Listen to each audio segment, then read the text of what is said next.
This podcast is a production of Unfiltered Studios. If you would like to know more about joining Unfiltered Studios, please visit our website at unfpod.com for more information. This episode of the Fandalorian Podcast is brought to you by the Adler Real Estate Team. If you live in New York, anywhere between Manhattan and Montauk, and are looking to buy or sell, you need to call the Adler Real Estate Team.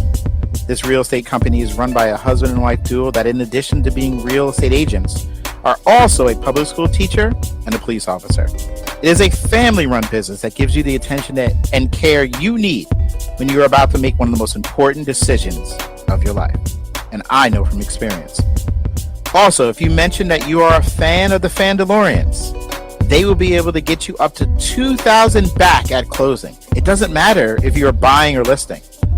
So, if you are buying or selling anywhere from Manhattan to Montauk, call the Adler Real Estate Team at 631-384-6372. Or check out the website at adlerrealestateteam.com. Mention the Fandalorians and save today.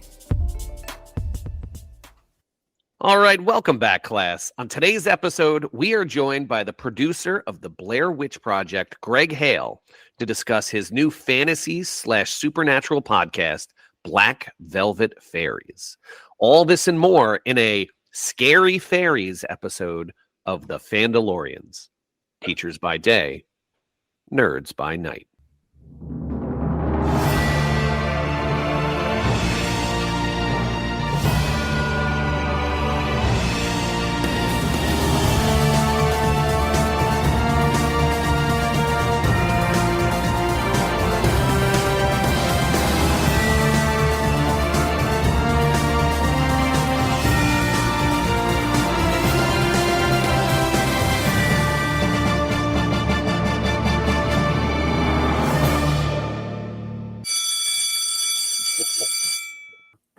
That is the bell. Class is back in session. Welcome to the Fandalorians Podcast, Teachers by Day, Nerds by Night, proud part of the Unfiltered Studios Podcasting Network, the #1 public school teacher pop culture fandom podcast in the country. Here to give you all the latest news in the worlds of entertainment and lively discussion on all the matters of pop culture and fandom. I got through it without like one breath, Charlie. I did it. I'm really proud because I normally that was tough. Just three podcasts in a row now. Now you've got it down. You had to say it. Now you just jinxed it. Exactly. Yeah, I know. I've been practicing on the weekend. All right, we get new listeners all the time, especially when we have guests. So allow me to introduce myself. My name is Mr. Richardson, 4th grade teacher, and the man who thought he was getting catfished up until 10 minutes ago. Guys, listen, Mr. Hales, he's gonna pop on in. It is pronounced Hale, right? I didn't mess that up. Yep. 100%. All right, sorry, Charlie. Here we go. No, Mr. French Hales. ballet. I know. Now we have to keep it in because he made it. I didn't want to mess up. I just forgot to ask. It is. That is Hawaiian for house. See, and that's what I was. Thank you. Yeah. So maybe I don't know. Totally valid question. I appreciate it. So when Mr. Hale contacted me in an email and said he wanted to come on our podcast, I immediately said, "Okay, wait, what? Blair Witch Project? Man, this is fake." I thought Mr. McDonald was your brother. I thought someone was trying to mess with me. Why would he want to come on our little measly little podcast?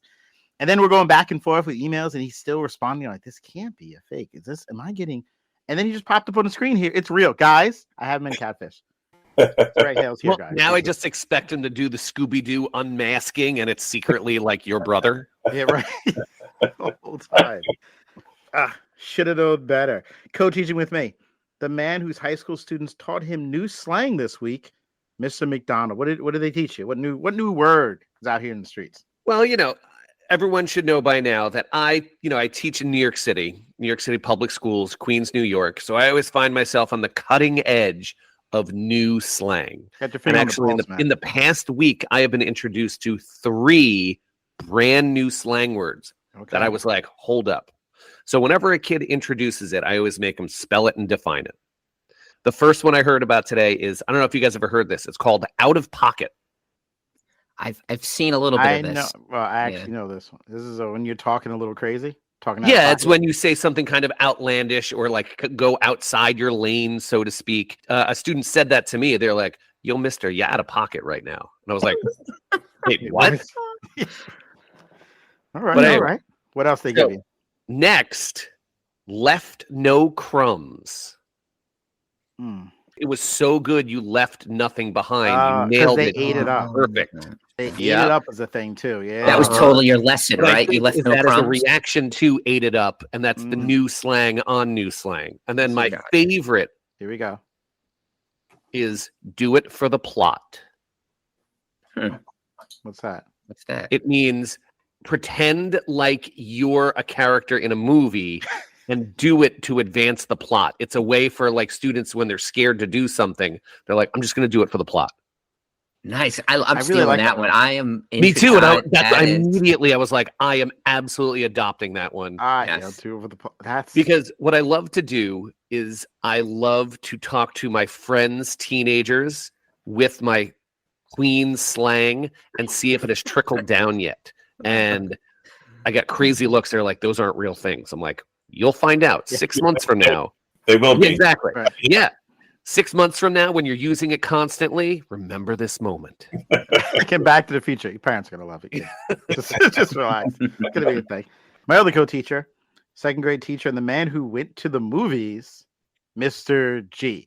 Wait, with other human beings? Yes. Mr. G And- normally doesn't do this. No. So I looked back at my picks for 2024, and the first movie I watched was 100% accurate. I went to see Kung Fu Panda 4 with my son. It was not the movie I wanted to see first, but that was the movie I ended up seeing.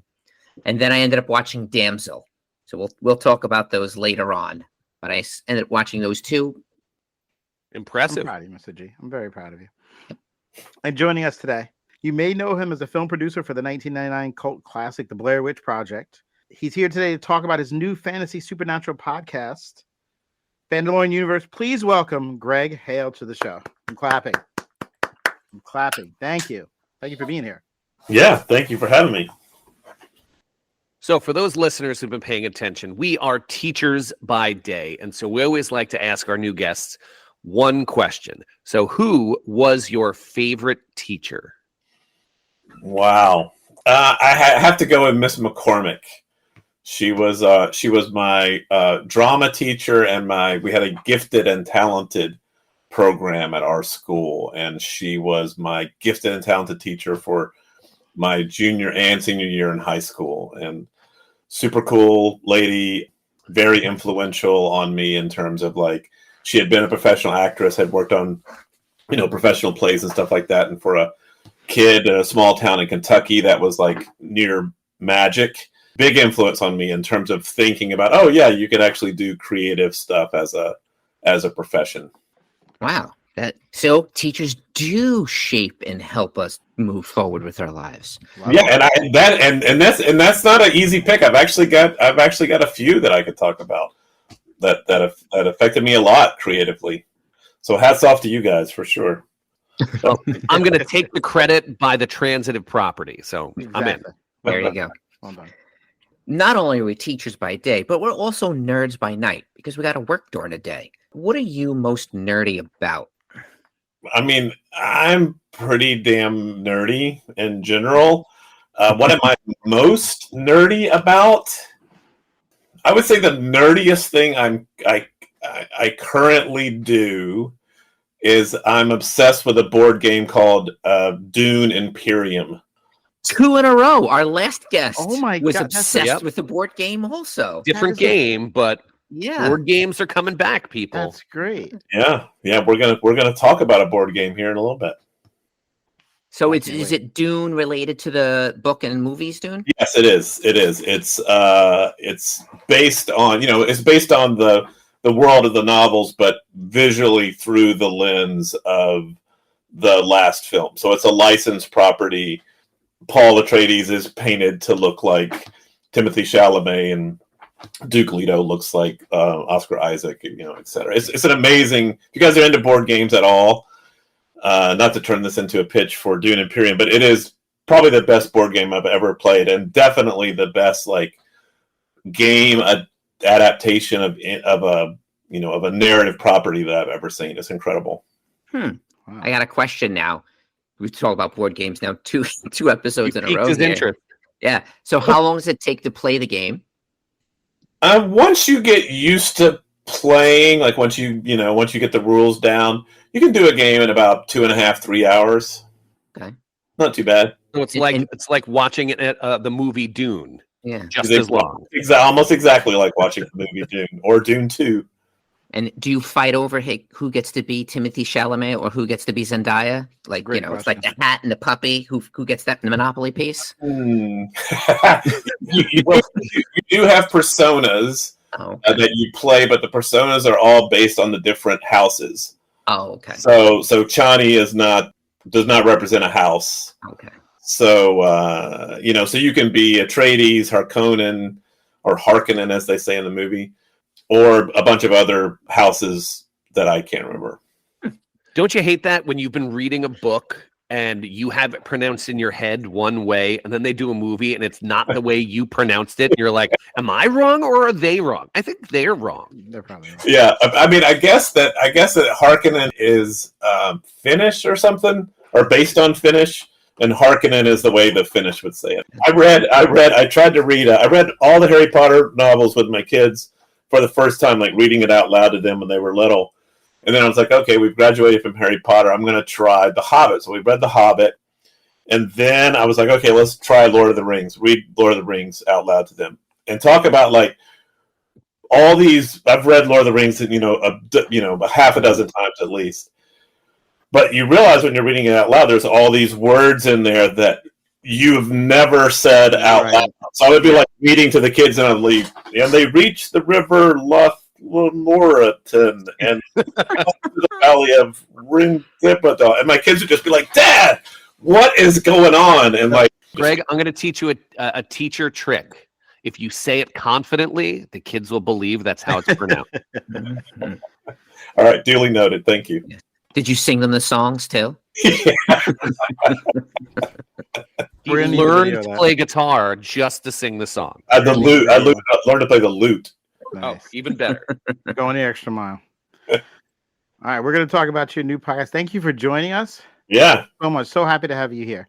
How can you support our little podcast? First, start by asking your child's teacher if they need anything. Teacher needs everything from kindergarten up into high school. We always mention tissues every week because they do.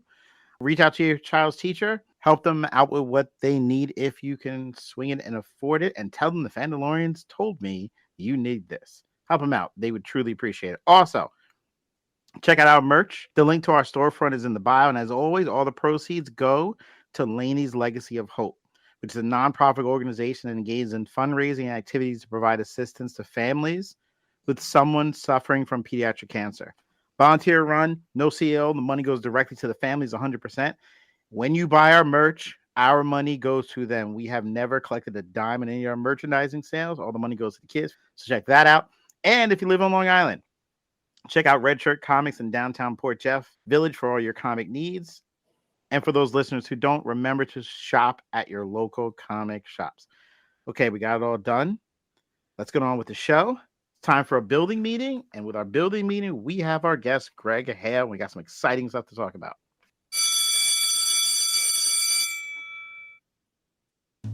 Come on down to the building meeting. Come on down today. There's many things to talk about. Yes, you have to stay. Urgent things to discuss. So lose that face of disgust. No, this couldn't be an email. So come on down today. Building meeting today. Oh yeah, it's the building meeting today. Katie and the Bandalorians, everybody. That's our band. We love them each and every week. It's time to sit down with Gregg Hale and discuss his new supernatural podcast, Black Velvet Fairies. Before this, listen, I'm happy to have you here. It's an honor. I got to ask a Blair Witch question. I just got to ask one. Let me get one in, and we're going to talk all about the Black Velvet Fairies you can handle. But I have to get this one in. For those of you who don't know, because we do have some young audience members, 1999, this was a big thing. It was the 20th century. Oh, but it was great. McDonald, I know you saw it in the theaters. So did I, and Mr. G did, I think. Supernatural horror film. according to the internet, which we know cannot possibly be wrong. Internet never misses. It says it cost $750,000 to make it. It made like $258 million. I don't know how accurate it is. Greg may know the truth. He may not even say. We don't know. We're not the IRS. We're not coming for him. We're not going to say anything. But it was a phenomenon. I remember it. I was young. It was everywhere to the point where it was spoofed everywhere. It hit the level where just they were spoofing it on things. It was incredible. I believe it either started or brought back the found footage technique. I'm not really sure. I was young at the time. The whole thing was amazing. I have a question for you, sir. I have to ask this. How did it feel to be part of something so big? Or when did you have that moment where you realize, wow, this is turning into something bigger than we even maybe imagined? Or perhaps you thought it would be this big, dude. Yeah, no. I mean, it was like, I don't know that there was like one singular moment where you're like, oh my gosh, this is going to be huge. It was more like a progression of things, because like you're trying to make this movie for little to no money. The first thing is just finishing it, right? Like it was a big thing that we just finished. Hey, we finished this movie. We have enough money to finish the movie. Yeah, we finished the movie. That was a big deal. Then we got into Sundance. That was a big deal, a huge deal, right? Like felt life-changing. You get into Sundance, that's a huge deal. You sell the movie at Sundance. That's, oh my gosh, this is amazing. You get into Cannes, you win an award at Cannes. Then the movie comes out and it starts making money and selling out, and then it just got crazier and crazier. I think the single, oh my gosh, this is the craziest that it's going to get, was probably Dan and Ed being on the cover of Time. That was nutty, right? So everything else was kind of a building up to like, two guys I went to film school and made a movie with are on the cover of Time. That was unbelievable. But the whole thing, I know those guys. I do know those guys. And the same week, the actors were on the cover of Newsweek. Wow. Same week. Yeah. I mean, it really was just a phenomenon because for those who don't know, this is before the internet. So when you're watching this movie, you're coming out and you're like, was that real? And the fact that no one knew made it even more amazing, because now one tweet would come out and you'd be like, yeah, this is not real. But back then you're like, I think this is real, guys. This is crazy. Yeah. I was like 20, and it was like, it was like right place, right time. Yeah. But it actually was the beginning of the internet, because we had a website, which is actually kind of goes into like me and Ed's mentality about doing podcasts like this to promote Black Velvet Fairies and Emerald Amble, is the idea that, we started with like our own little community of very, very few people on the internet when we first started, and building that kind of organically using very, very, very early, iteration of the internet was a huge part of why the film got finished, got into Sundance, got popular, so we definitely believe in the whole grassroots and building fandom, based on like really reaching out to people with something that you believe in, putting it in front of them in a, authentic way. I hate that's an overused word, but it's appropriate. Yeah, I feel that way about the word organic. Yes. Like when things develop organically, I'm like, when it comes out of my mouth, I'm like, oh, I don't want to say that word. Yeah. So what you're saying, Charlie, is it's out of pocket. Right. Wow. Way to bring it back around, McDonald. Way to bring it back around. All right. So now you and Ed Sanchez, the director of the Blair Witch Project, yep, are back at it again, and you're about to release your new fantasy supernatural thriller podcast, Black Velvet Fairies. And you know what's cool? We got to hear the first episode. The first episode does drop on. Oh wait, March that's the 19th. first episode, and we got to hear it like exclusively. We got like wow. Did we just make it to the big time, fellas? Listen, we have Brandon Katz here all the time, and he sits here all smug. He's one of our. I know he subtly drops how he saw things early, and you're like, he's big in the media, so he gets all these early things, and he likes to sit. We talk. I wonder if we're gonna like this. He's like, well, I've seen the first 5 episodes, but Brandon, now we beat you. March 19th, the first episode drops. We're so excited about it. I mean, I love what I heard. I know we're not gonna go into it. You can go into it a little bit if you want. Okay, I don't want to spoil anything. Well, I have a description of the first episode for those who want to listen, because I highly recommend it. Black Velvet Fairies is the audio diary of Lucy Verdell, a woman whose grandmother leaves her 4 black velvet paintings of fairies, but not twinkly little sprites. These are grim warriors, kings, and queens. As she investigates her family's history with the artwork, disturbing dreams and unexplained encounters pull Lucy toward a dark and dangerous fairy world that some believe is real. That was me doing my ominous read. Yeah, I love it. That was really good. That was really good. I love it. We got the trailer too. Yeah, can we play? You want to play the trailer? Yeah, we're gonna play the trailer. Yep. Let's play the trailer and we'll talk about it. Here we go. I'm afraid I have some bad news. Your grandmother is dead. There's something she left for you. I urge you to come quickly. Things are moving fast and they're asking questions. I hadn't spoken to the woman in 20 plus years. Why I'd even be on her call when I die list was a complete mystery. There's still something in here. There's something that's wrapped up in here.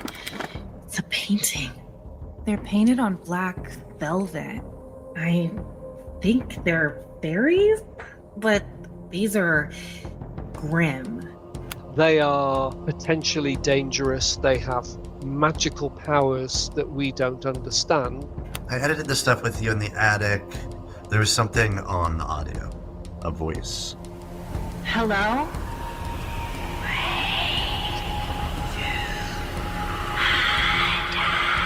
It seems to me like maybe your painting has some kind of unfinished business.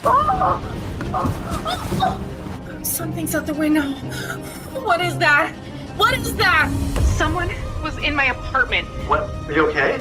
They took the paintings, James. Although it's probably a wild goose chase, she has another one of those paintings. A black velvet one. This is all a puzzle, and none of you have all the pieces.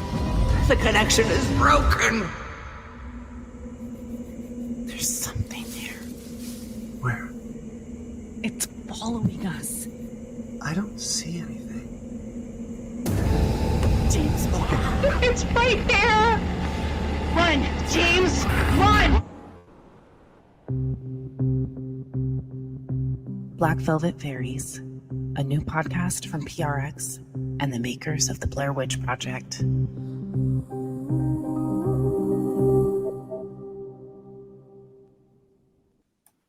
Ta-da. that was Love scary. it. That was really scary. Well, I can tell you my wife will not be a listener because she does not do horror. She just walked past and was just like, She's freaked out. but to be completely honest, we're calling it a supernatural thriller. I would not say that it ever really. There are some horror-esque moments, some tension moments, but I would say honestly that it never really rises to the level of horror. Right? oh, it's more like a Stranger Things like vibe of horror-ish. No, I would say Stranger Things is horror. That's what I'm saying. It's not quite horror. Yeah, I'd put Stranger Things in the horror bucket. This is more just like weird and supernatural with some tension, but I wouldn't say that it's horror. Without Maybe my wife will listen. Yeah, she's back in. Without spoiling too much of the first episode, because I want our listeners to listen. This is really good. Again, March 19th, the first episode comes out. 13 episodes first season, if there's more than one. So there's going to be 3 seasons that tell a specific story that connects to the other parts of the Emerald Anvil universe. Everything is interconnected. Every Tuesday, March 19th through June 11th. Again, 13 episodes. Listening to the first episode without spoiling anything. I love a good mystery. I love any kind of supernatural element, whether it's horror or less than that, the mystery you're describing. I love when she gets to the part where she describes the paintings. And the first one comes across as, it's got the fairies in it. Okay, they're kings, it's different. Then there's one that she describes with the background. There's certain, human elements to it. I'm like, oh, snap. And then I realized, as Mr. McDonald said, Grim Warriors, we don't always see fairies in this way. It's Tinkerbell, or they're granting a wish. This is a totally different version of it. That's what excites us the most about it, though. Definitely. So we have a couple of questions Wait, just to ask you about the podcast and just so you can explain it a little bit better to the listeners as well. So the first question I have for you is, why get involved in narrative podcasting, like storytelling, rather than just traditional storytelling media like TV, books, or movies? Yeah, I'm gonna answer that like pretty broadly. So Black Velvet Fairies, the podcast, is part of a fantasy story world that Ed and I created called Emerald Anvil. And Emerald Anvil is world of fairies, but definitely not Tinkerbell. This is more of a Game of Thrones setting for fairies. Not tinkly and magical, but kind of like magic-like, but intense and very dangerous, or potentially very dangerous. So we're telling the initial part of that story in 4 platforms. One of them is the podcast, Black Velvet Fairies. We're doing a board game called Glim. We're doing a novel called Journey to Hada. And then we're doing an interactive storytelling NFT game called Battle for Hada. And all 4 of these platforms are connected story-wise. They are all telling a different part of the overall Emerald Anvil story universe. The podcast came about. This has been something that Ed and I have been working on for like 10 years, since like my oldest kid, literally a huge Tinkerbell fan. And I was just trying to do cool dad stuff with them because they loved fairies. So I created a fairy character, Shara Leela, the Herald Fairy to the Queen. And I just started doing all these like little events for my kid. I would leave letters for them in the yard. We buried a chest in the backyard that they dug up that had stuff in it. We'd leave little fairy doors around. It just kind of got me thinking about, what would be a story set in a fairy world that I would like as an adult fan of fantasy stuff. And for years, Ed and I just kind of threw around different ideas. And one day he told me that the Spanish word, Ed's Cuban American, Spanish word for fairy is Hada. And there was something about that word that just felt like a world to me. It felt like more than just a description of one fairy. And we just kind of got serious about coming up with a story. We worked on it for many, many years. And look, we've been very happily pigeonholed as horror filmmakers for a long time. We would send non-horror stuff to our agents, and they'd be like, "What are you doing? Like, this isn't horror. Nobody's going to buy it." So what you're saying is that was out of pocket. That was definitely out of pocket, and our agents did not want all the crumbs. That is for sure. We just said, well, let's just develop this idea, this fantasy idea, fairy fantasy idea, like very, very far away from horror. Let's just develop it on our own.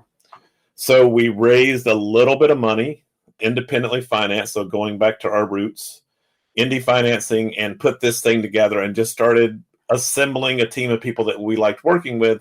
One of them being Mike Manello, who was co-producer of Blair Witch Project, also went to film school with us.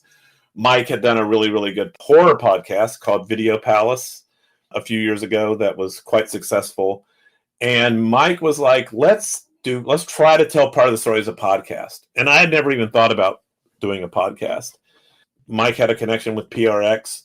We kind of came up with some ideas. We threw one at PRX. They really responded. And so I was kind of like, well, maybe there's something here. So that's kind of what took us down the podcast route. The novel's kind of obvious. The board game came from me just being like a Dungeons and Dragons and gaming geek. Mark Ordesky, who's one of our producers, was the executive producer of Lord of the Rings. He's a giant Dungeons and Dragons geek too. So Mark and I always knew that we wanted there to be a gaming component. That fell into place really well. And then the NFT thing, I know is a complicated thing that we probably don't have time to get into, but we're using NFTs to allow people to buy a piece of this fairy world from the very beginning and own it forever for the life of the franchise, and to always have that be meaningfully connected to the story. So that's the plan. I know that's a big divergence, big long answer to your very simple question, but that's how we got here. That's great, because it covered a lot of the questions we were thinking to ask, because it's really answered a lot, and that's great.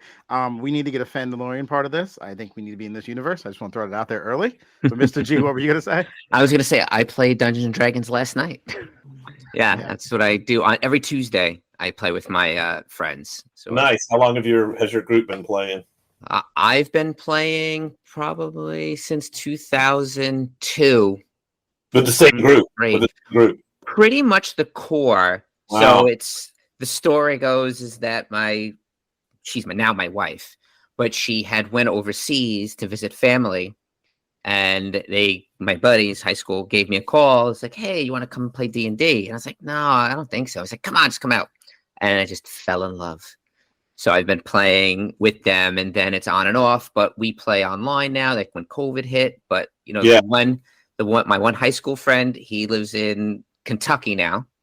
Then the other high school friend lives in New Jersey. Another high school friend lives in New Jersey.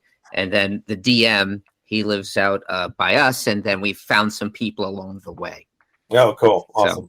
So it's definitely a memorable time, because we will always talk about, remember that character? Yeah. D&D is a huge part of really everything that I've done creatively. After Star Wars, it's like the biggest influence on me for sure.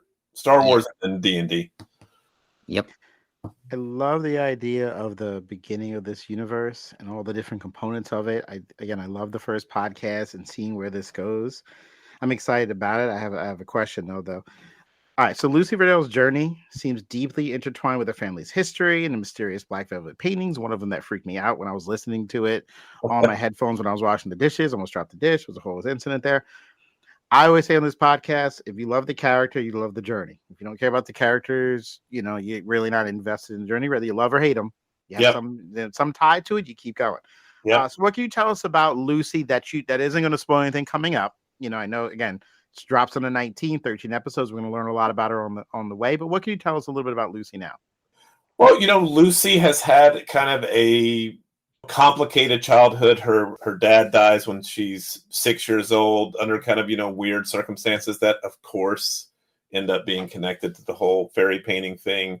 She has had a very strange relationship with a very strange grandmother that her mother has tried to control her entire life.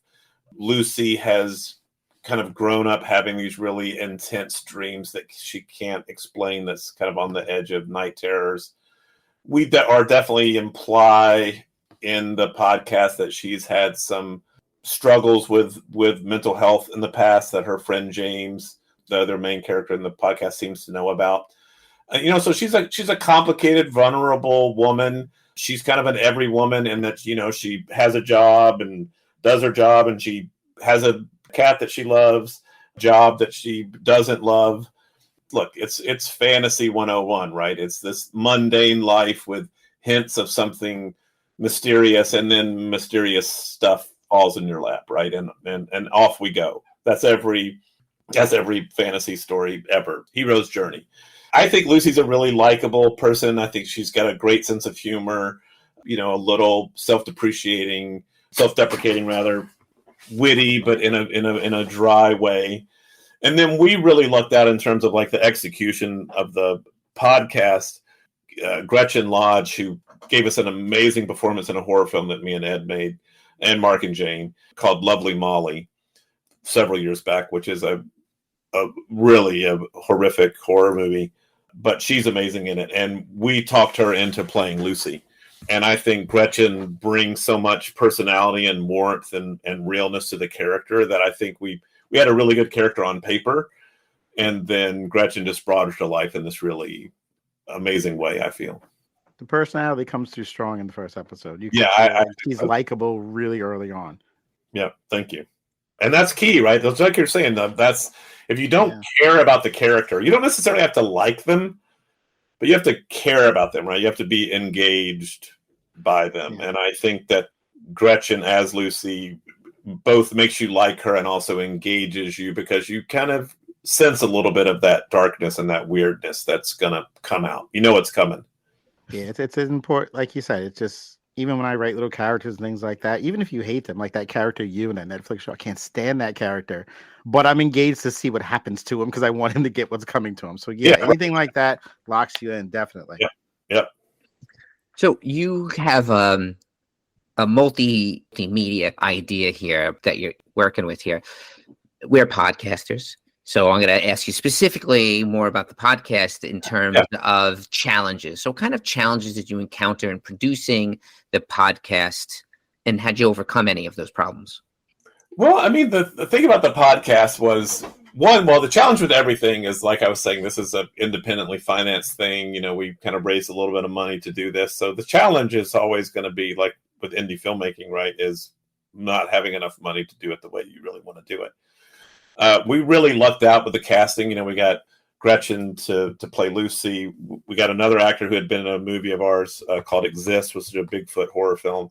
Chris Osborne, who was the lead in that, he plays James, her best friend. We talked a bunch of other really great actors into helping us out. So we kind of skipped over the roughest part, which would have been paying all those actors what they really deserved, and we just kind of called in favors. But the podcast actually, in a way, was like really, I had never done a podcast before. And it was really kind of cool because you weren't that worried about writing big, crazy, rave up scenes, right? Doing kind of wacky stuff in wacky locations, because all you're doing is, creating that audio setting. We lucked out and got a really great, Jordan Miller is our audio engineer. He does a podcast called Camp Nightmare, which is a horror podcast. He's kind of a multi-hyphenate, filmmaker, one-man army kind of guy.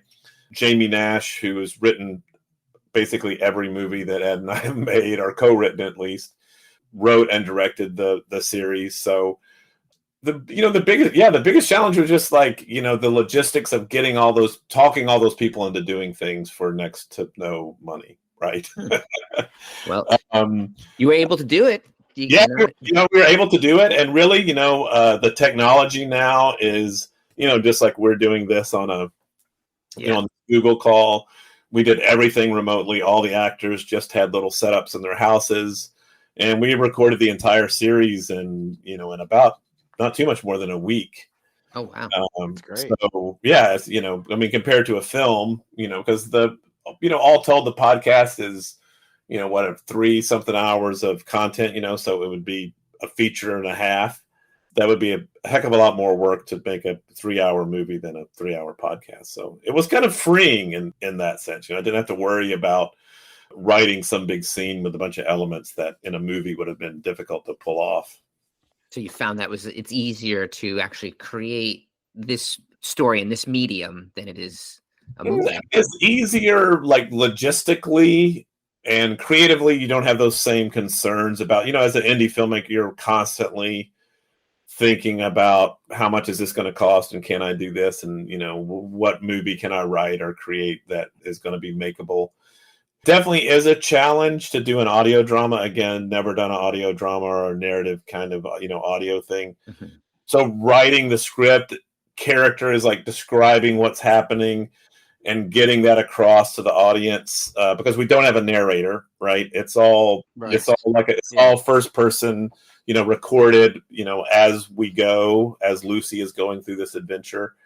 So creatively, probably the biggest challenge was working with Jamie to write dialogue that gave you those visual cues without sounding that was dumb. Nobody would ever talk Say that out loud. Yeah. It's not Captain Exposition. What a mysterious cobweb covered room. Yeah. It's like Dungeons and Dragons. It's totally like, I'm telling you, it all kind of comes down to... You've been training for this your entire life. I'm telling you.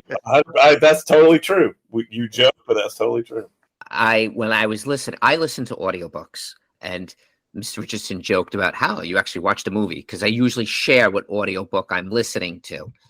I was in the car listening to the preview of your podcast with my son was in the car. He was asking... We swore on the secrecy. He's not going to say anything. He signed an NDA. Yes. And I had to explain to him how it was working in the sense. And once I explained to him and I showed him then the original theatrical trailer for Blair Witch, how it was like, it's like they were filming it like they were we're watching the movie from their camcorder. And then I had to explain what a camcorder was. But then I was like, it's like watching a film through your phone and filming it and explaining it. I was like, it's the same thing. And she's like talking to us and telling us as if we were listening on the phone. Like she's creating a podcast. She's creating this. And we're just listening to it as it all unfolds. Yeah. So then he was like, oh, I get it now. He thought it was a cool idea in that sense of how the actual podcast is presented to the listener. Yeah. And believe it or not, we actually never set out to like fool people with Blair Witch. We just wanted to create, it's kind of the same thing. We created a story world that we wanted to be as real as possible, right? And there definitely was a is it real component to the film, for sure. That was 100% because the internet was like still kind of new back then. Yeah. And it wasn't like it was today. So, and people didn't like run off to the internet to go look stuff up. So there was a lot of talk about, was it real? 100% the conversations of, was it actually real? Yeah. So we're taking a little bit of a, is it real approach to this, right? Like we're trying to present this as if a real thing happening to a real person in a reality that feels like our reality. We've actually created the paintings. At some point you'll be able to get on Lucy's going to have a website. You'll be able to see the paintings. There are other things happen in the show. I won't give anything away that involve physical things happening in the world that we actually created that you will be able to see. And in some cases actually go to physical places and see things in the real world that exist also in this world. And that was part of the coming up with this idea is like with the fairy world, we didn't want it to be like, oh, it's a magic world of fae and you just explain everything with magic. We wanted there to be this really tangible, physical connection between our world and this world of fairies, right? That if you take it at one level, it could explain fairy lore, across history. But if you look at it another way, it's like, oh, this is almost like a science fiction world because the fairies fly. They don't call themselves fairies. They call themselves Hadeen. They know that we have this fairy world, but that's fairy word, but that's not the word that they use. We wanted to have like this tangible world with a tangible connection. So we're trying to create storytelling platforms that kind of play on that, right? So you've got this is it real aspect to the podcast. The board game we're presenting as an artifact from this fairy world, that this was a game that humans who had been to this fairy world had seen and had brought back to Earth and created a earthly version of it. And we found an old version of it from the 1920s, and now we've recreated it and we're re-releasing it as this new game. Oh, that's cool. Yeah. It's like Jumanji. Yeah. It's like Jumanji, exactly. I love the worlds where there's like a magical world right around you that regular people aren't noticing but are there. As someone who likes horror definitely more than these two, from supernatural aspect, like it's all around, like the TV show, they're all around but you don't see it, but some people are aware of it. I read Spiderwick Chronicles for my students for about 15 years now. They're right on that world. And then I know in the library the kids rush to take out the book that's the actual guidebook from the series that you could take out in the library, and the kids flip through it and see all the stuff the characters. I love that when there's a universe just right there that most people don't see. And this is fitting right into it. I'm drawn in by the first episode. I can't wait for more of it. March 19th, the first one comes out, and 13 episodes. Love it. Ms. McDonald? All right, so we have one last question. Yep. Now, Black Velvet Fairies has us all very much intrigued because this is a super unique premise, and it seems like the immersive storytelling is going to be really, really cool. So what do you hope listeners take away from this entire experience? I hope that they take away that there is this fairy world out there that is a new kind of fairy world that kind of plays on some of the tropes that they're used to with fairies, but also really ties into the old school, the OG version of a fairy, which is actually a very dangerous, unpredictable being. And that this is a new kind of world that the podcast is one little door into. And that once you go through that door and once you learn all the lore that comes across in the podcast, that you're going to want to explore it in other ways. Again, first episode comes out March 19th. 13 episodes every Tuesday. We're excited. Thank you again so much, but we're not done yet, sir. We're not done. It is time for 5 questions. Now, I've changed it to 6 questions. Guys, I've changed it to 6 questions because I feel like someone owns 5 questions, and I don't want to get sued one day because they're just public school teachers. I think the term, too many people have. We're going to go 6 questions. Okay. So wait, why don't we just call this segment "Some Questions"? That's true. Anything to avoid a law. I don't have money. A contractually non-obligated amount of questions. Questions. Yes, that's what we're going to call it from now on. All right, so we have some questions. Spoilers. There's going to be 6. Okay. Each one's worth a point. You do the best you can. Okay, here we go. All right, so our first question. Women's History Month. We start with the first one's usually the most challenging one. This woman dedicated her life to battling inequality on all fronts. First Massachusetts woman to earn a college degree, and she defied gender norms when she famously wrote marriage vows to reflect her beliefs, didn't take her husband's last name. Her name is Mrs. Stone. Greg, what is her first name? It's tough. Take your best guess. Mrs. Stone. What could be a first name? I do not know. I'm so sorry. It is Lucy. Lucy. You could have given me a hint. You could have said like a character that you know well from a podcast called Black Velvet Fairies coming out. No, we're terrible teachers. We don't do that. No. That's okay. That's okay. Listen, it's just the first question. I think you're going to be okay. Relax. You're going to be fine. You're going to be fine. Number 2, if you were a Black Velvet Fairy yourself, what kind of fairy would you be? Grim Warrior, mischievous trickster, or a fairy with a fabulous fashion sense? Which one would be you? I guess I'd be. What was the first one? Grim Warrior? A Grim Warrior. Yeah, probably Grim Warrior. I gotta say. That's the correct answer. Right. That's the correct answer. Yeah, he got it, guys. He's got the beard for it, too. Yeah, so. he's definitely. That is the correct answer. That's exactly what we have circled for you. You're doing well. Hold on. I got to jump in here. Do you like playing barbarians? That's your favorite class? You know, the last time I played D&D, I played a ranger. Oh, okay. Yeah. Okay, the first episode of your podcast was great. We enjoyed it. We love the fact that we've heard it before other people. We're very proud of that fact. Yep. But listen, kind of person likes to drink after. I'm the kind of person that when I listen to a podcast, like to have a little beverage there. Yep. I open the fridge. There's some soda in my fridge. There's a Pepsi. There's a Coke. There's a Dr. Pepper. Which one should I take, sir? Coke. Easy. I'm sorry, that's a trick question. None of these. We're teachers. We promote healthy drinking. I'm sorry. Yeah, I'm sorry, sir. I'm sorry. Orange juice. Yeah. There's 40 grams of sugar in this stuff. Actually, Mr. Richardson, we may have to change that thanks to our brand new sponsor, Coca-Cola. Oh, that's right. They picked us up. Sir, you got the point. Good job, sir. Yes.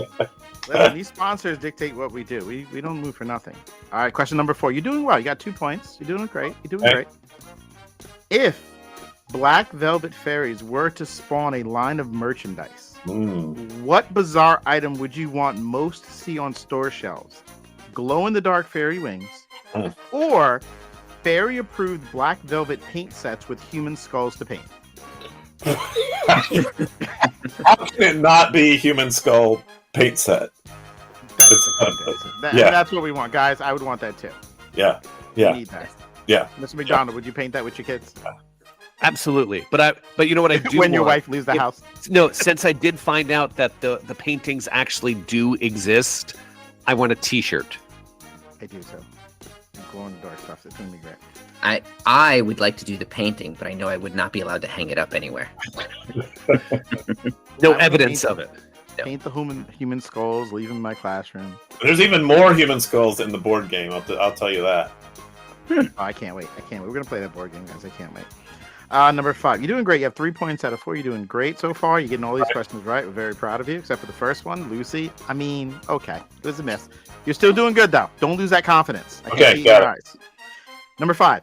If you were to host a movie marathon featuring both the Blair Witch Project and Black Velvet Fairies, what snacks would you serve to keep viewers on the edge of their seats? Fairy dust popcorn or cursed stick figure pretzels? Oh, the pretzels for sure.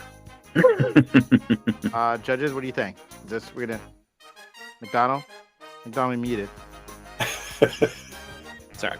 They're at the movies. It has to be popcorn. That's true. You're hosting a movie marathon. We're going to have to take the popcorn. I'm sorry, sir. I'm sorry. You tried, though. It's okay, man. Don't lose that confidence. 3. What do you got? Like going to a baseball game and not getting peanuts and Cracker Jacks. But I don't know if I want to, like, what is that fairy dust? Is it going to get all over everything? I don't want that all over my fingers. And plus, the way these fairies get down in this series, I'm a little nervous. Fairies aren't real. Yeah, but it's dusted popcorn, which is real. Oh, so then fairies are real. Yes. First of all, we have kids who listen. They are real. Second, I'm not sure, because the way these fairies appear to get down in this series, I'm not sure that's dust that's going to be on the popcorn. These are warrior fairies. But though I don't want cursed stick figure pretzels either, I don't know. I'm just not going to eat. I'm going to be fasting, guys. I'm going to fast. Yeah. I'll come. There'll be some wings. I'll eat some chicken wings. All right, you're doing well. This is your last question, sir. Thank you again for joining us. Black Velvet Fairies comes out March 19th. New episodes, 13-episode series will be released on Tuesdays from March 19th to June 11th. It's going to be a great success, and we can't wait to visit the Emerald Anvil universe again. You just spent some time with us. Which one of us would you want to join the Emerald Anvil universe? Which one of us? Who's your favorite? And keep in mind, Mr. G is editing it, but I'm going to edit it after him, just so you know. We may leave things in. We'll see. Wow, who's your favorite? Who's my favorite teacher? Well, can I bring Miss McCormick from high school? No, that is the correct answer. No, I'm gonna give him credit for that. We're out of it. We're taking Miss McCormick. Yeah, it's McCormick the entire time. Yes. Okay, you know what? You're right. That's a great point. That's a great point. Take it, sir. Did you have fun today? Yeah, it was great. It was great. You're my first podcast. I know. It's by definition, we are your favorite podcast hosts. You're so far, you're my favorite podcast host. There you go. One of one. Feel free to email us if you come across something you feel might be your favorite. We'll bring you back on again, and then we'll just re-up our game to once again claim the top spot. Yeah. I mean, look, I'd love to. If you got a slot later on, if we get deeper into the thing, we can hop back on and talk about stuff after you've listened to the show. Or I was gonna wait till we were off camera to ask this, but we're gonna ask you this now. Usually we review everything when it's over. We were going to do this, but you are more than welcome, since you're obviously a part of it and we like you, to come back when it's over, maybe a week after it's over. People get a chance to finish it up and then do a post-observation review of the entire series. Please join us. That'd be awesome. Great. So if you have any other podcasts between now and then, we'll come back later, take our spot. This is going to work out perfectly, guys. I'm happy. Yeah, thanks a lot for having me, guys. I appreciate it. It was a lot of fun. I appreciate it too. Thank you. Okay, so where can our listeners find you on social media or anywhere? So all things Emerald Anvil, the best thing is just to go to emeraldanvil.com, and you can get to all the different story platforms through there, including the podcast. But the podcast is going to be on it's going through PRX is distributing it, so it's on every podcast platform. Wherever you're listening to the podcast, and if it's out now, after you finish listening to us, listen to the first episode. You're going to love it, and it's going to be great. I'm so excited. Black Velvet Fairies comes out March 19th. Again, 13-episode series. We're really pumped for it. Thank you again for joining us, sir. Yeah, thank you, guys. Everybody. Thank you so much. For Mr. McDonald and Mr. G, my name is Mr. Richardson. Thank you for joining us, and we'll talk to you next time.